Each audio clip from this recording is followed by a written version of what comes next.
pa nakita, dama kong yung saya. Simula pa nung nakita mo ko sa aking paglabas, naging bakas sa iyong mata, salitang pananabik na mula sa iyong pangalan. Sipag ayong napaakit hanggang sa pangmulat ka malayan, di alintana.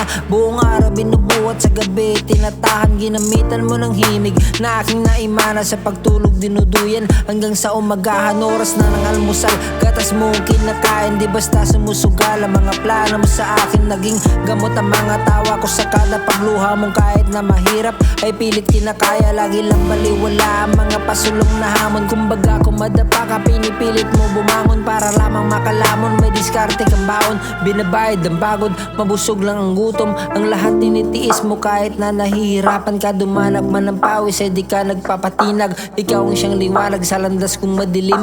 May rason ng paliwanag mong di ko naririnig. Sa kada pagsambit na para sa ikabubuti ko, dama ko mga halik sa maruming ugali ko. Naging ganap sa pagkatao ang maging itim na tupa, pero di yung dahilan upang lakas mo'y manghina. Sa kada trabaho maski pa kahit kalabaw, tudugapang sa araro ang sarili mo'y sinari. Na kahit pagkapang ang sakripisyo mo sa amin, maski mismo alinlangan di ka kayang patigilin. Dahil sa iyong hangad na makaahon sa hirap, sipag ang sinasagad mo kahit na tinatamad na bumangon sa umaga. May padayon ka pa kahit almusal lang ang tinapal, sa maghapon mo'y ginamit. Di ka na nagtitipid ng oras kung kinakailangan. May panapal kung gipit ka kung may pag-uutangan. Ang lahat tinataya mo sa buhay na mahirap, pati na ang patipato sa lagay nating mahirap. Nagtiis ka humakbang maski magulang ka na, di lang pawis ang puhunan mo sa kada pagsipag. Para sa pamilya ma, handang gawin lahat, kung kaya't laking salamat sa iyong pagmamahal. Salamat sa iyo ma.